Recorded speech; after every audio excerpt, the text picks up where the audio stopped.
दी ranking crew movie की कहानी की शुरुआत में हम वॉल्टर को देखते हैं। ऐसा लगता है कि वॉल्टर कुछ छुपा रहा है और गुंडों से बचकर भाग रहा होता है। उसके पीछे काफी सारे गुंडे होते हैं, लेकिन जैसे ही वो एक जगह पहुंचता है, अचानक एक गाड़ी आकर उसे कुचल देती है। इसी एक्सीडेंट में वॉल्टर की मौत हो जाती है और बाद में हमें पता चलता है कि वॉल्टर एक रिटायर्ड डिटेक्टिव था।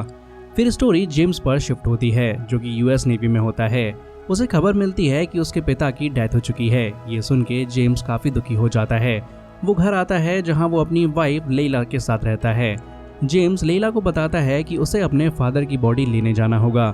लेला कहती है कि फिर तुम अपने भाई जॉन को भी बुला लेना। जेम्स जवाब देता है कि जॉन कभी भी ऐसी जगह नहीं आएगा। अब हम दूसरी सिटी में जॉनी को देखते हैं। जॉनी एक पुरानी टूटी फूटी बाइक चलाता होता है। उसकी गर्लफ्रेंड का नाम वैलेंटाइन होता है, लेकिन वैलेंटाइन अब उसे छोड़कर जा रही होती है। रीजन ये होता है कि जॉनी के पास उसके लिए बिल्कुल भी टाइम नहीं होता और जॉनी हमेशा शराब के नशे में डूबा रहता है। तभी जॉनी के पास लेला का कॉल आता है। लेला उसे बताती है कि तुम्हारे पिता की डेथ हो चुकी है और तुम्हें हवाई आना होगा। जॉनी साफ मना कर देता है। वो कहता है कि मैं कहीं नहीं आ रहा, मुझे बस यहीं रहकर एंजॉय करना है। साथ ही में वो कहता है कि आखिर मेरे पिता ने मेरे लिए किया ही क्या था। लेकिन थोड़ी देर बाद कुछ जापानीज गुंडे जॉनी के पास आ जाते हैं। वो जॉनी से पूछते हैं कि तुम्हारे पिता ने तुम्हारे नाम पर एक पार्सल भेजा था, बताओ वो पार्सल कहाँ है।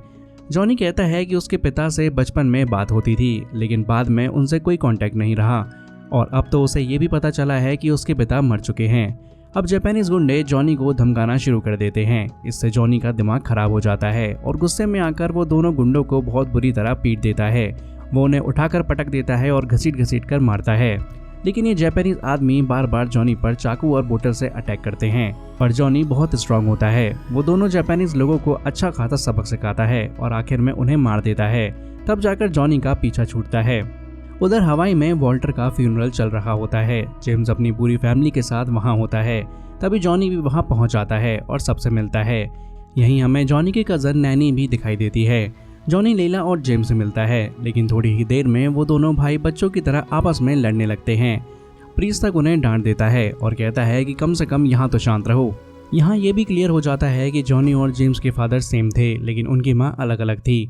मतलब वॉल्टर ने दो औरतों के साथ रिलेशन रखा था। अब सारे रिचुअल्स के बाद पूरी फैमिली मिलकर खाना खाती है। वहाँ एक गवर्नर भी होता है जो उनका अंकल होता है। तब जॉनी बोलता है कि उनके पिता का मर्डर हुआ है। वो कहता है कि पिता की मौत के तुरंत बाद कुछ गुंडे मेरे पास आए थे और मुझसे लड़ने लगे थे, इसलिए मुझे लगता है कि किसी ने उन्हें मारा है। ये सुनकर दोनों भाई बाहर चले जाते हैं और बहस शुरू हो जाती है। जेम्स कहता है कि तुम कैसे कह सकते हो कि पिता का मर्डर हुआ है, जबकि तुम 20 साल से उनसे बात भी नहीं कर रहे थे। अब ये सुनकर जॉनी को गुस्सा आ जाता है और वो वहाँ से चला जाता है। फिर जॉनी एक बार में जाता है और बहुत ज़्यादा ड्रिंक करता है। तभी वहाँ मिस्टर के कुछ गुंडे आते हैं और जॉनी को ज़बरदस्ती उठाकर एक जगह ले जाते हैं। अब मिस्टर के जॉनी को कहता है कि मैंने तुम्हें मना किया था कि हवाई में कभी मत आना, लेकिन तुम फिर भी आ गए। तुमने बहुत बड़ी गलती कर दी है। वो जॉनी को 7 दिन का टाइम देता है और धमकी देता है कि अगर 7 दिन के अंदर यहाँ से नहीं गए तो तुम्हारी मौत हो जाएगी। फिर जॉनी को छोड़ दिया जाता है। अब उधर जेम्स अपने बॉस से मिलता है और कहता है कि वो अपने पिता से रिलेटेड फाइल्स देखना चाहता है। वो ये भी जानना चाहता है कि उसके पिता को किसने मारा, लेकिन बॉस बताता है कि सारी सीसीटीवी फुटेज डिलीट हो चुकी है और केस धीरे धीरे इन्वेस्टिगेट किया जाएगा। दूसरी तरफ जॉनी सीधा उस जगह पहुंचता है जहां उसके पिता रहते थे। वहां एक छोटा सा कमरा होता है जिसमें लैपटॉप और कुछ ज़रूरी चीज़ें रखी होती हैं। वहां एक गन भी होती है जो जॉनी अपने साथ रख लेता है। तभी उसे लगता है कि कोई आ रहा है, इसलिए वो छुप जाता है। फिर एक लड़का अंदर आता है और जॉनी उस पर अटैक कर देता है। लड़का डर जाता है और बताता है कि वो वॉल्टर के लिए काम करता था, हैकिंग और छोटे मोटे काम करता था। वो ये भी कहता है कि वॉल्टर के बहुत सारे दुश्मन भी थे। जॉनी को पता चलता है कि उसके पिता सर्फिंग भी करते थे। वो एक सर्फिंग बोर्ड देखता है और उसके अंदर उसे एक मैप मिलता है। ये मैप असल में एक जगह का ब्लूप्रिंट होता है। फिर हम जेम्स को देखते हैं जो उस क्लब में जाता है जहाँ उसके पिता का एक्सीडेंट हुआ था। अब क्लब का ओनर पहले मना कर देता है, लेकिन जेम्स उसे पीट कर सीसीटीवी फुटेज ले लेता है और जॉनी के पास आ जाता है। फुटेज में साफ दिखाई देता है कि एक ब्लू कलर की गाड़ी बिना ब्रेक लगाए उनके पिता को टक्कर मारती है। इसके बाद दोनों भाई डिसाइड करते हैं कि वो मिलकर ये केस सॉल्व करेंगे। अब जैसे ही दोनों गाड़ी से निकलते हैं, एक दूसरी गाड़ी उन पर अटैक कर देती है। गोलियां चलने लगती हैं। जॉनी गाड़ी से कूद जाता है और गुंडों पर फायरिंग करता है। वो जेम्स को भी बाहर निकलने को कहता है। फिर जॉनी गाड़ी को ब्लास्ट कर देता है और सारे गुंडे मर जाते हैं। इसके बाद FBI का एक सीनियर ऑफिसर उन दोनों को वार्निंग देता है कि अगर आगे से ऐसी हरकतें की तो वो उन दोनों को जान से मार देगा। अब घर जाकर नैनी ब्लूप्रिंट देखती है और बताती है कि ये मार्कस नाम के आदमी के कसिनो का प्लान है। शायद वॉल्टर को ये सब पता चल गया था, इसलिए उसे मार दिया गया। फिर हमें कहानी में आगे पता चलता है कि मार्कस के घर एक पार्टी हो रही होती है। जॉनी, जेम्स और पीका केटरिंग स्टाफ बनकर वहां पहुंचते हैं। वहां जॉनी की मुलाकात मोनिका नाम की लड़की से होती है। मोनिका बताती है कि उसने वॉल्टर को अपने हस्बैंड मार्कस पर नजर रखने के लिए हायर किया था, लेकिन थोड़ी देर बाद मोनिका की मौत हो जाती है। इस बात से जॉनी को बहुत गुस्सा आता है।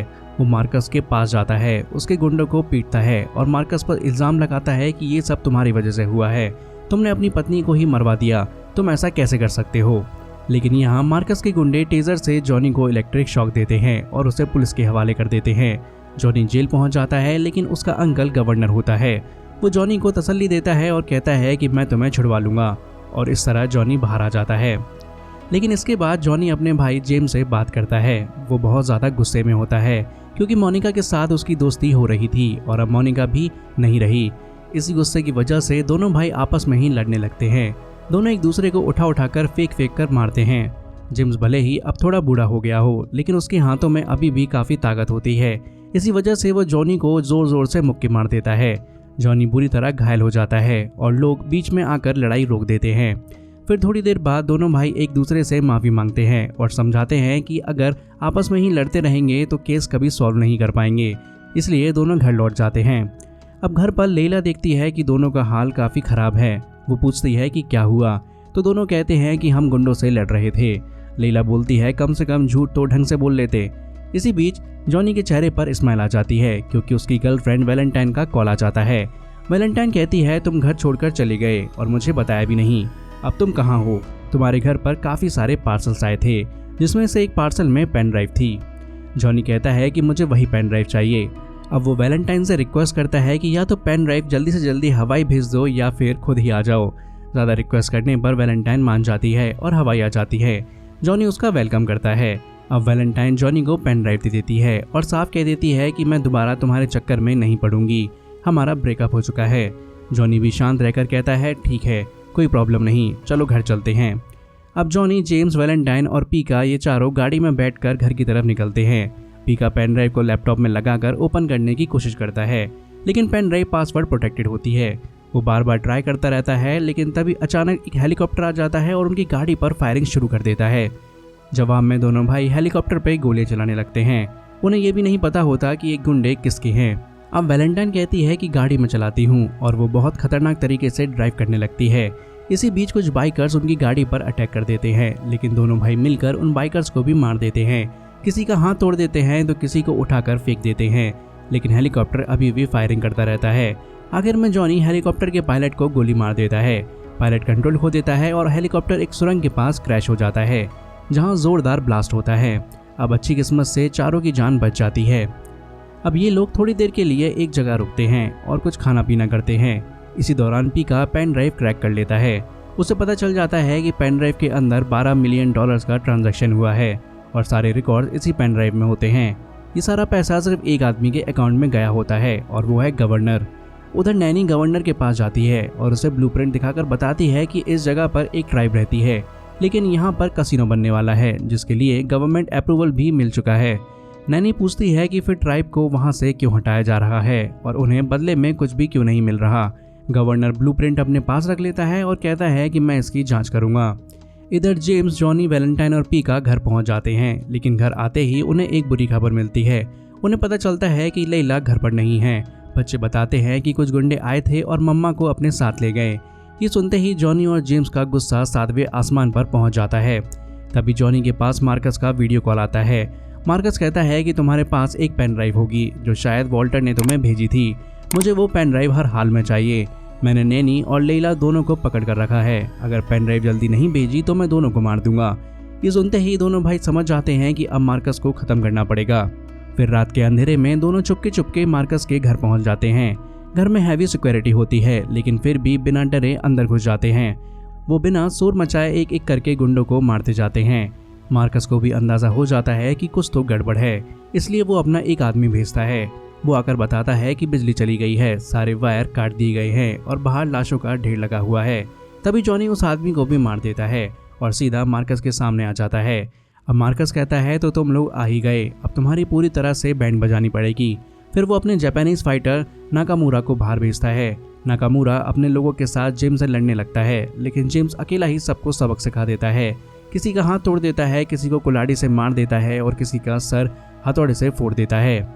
फिर आगे बढ़ते हुए जॉनी और जेम्स नैनी और लीला को छुड़ा लेते हैं, लेकिन तब तक मार्कस भाग चुका होता है। जॉनी तुरंत मार्कस के पीछे दौड़ पड़ता है और इसी बीच नाकामुरा और जेम्स के बीच फाइनल फाइट होती है।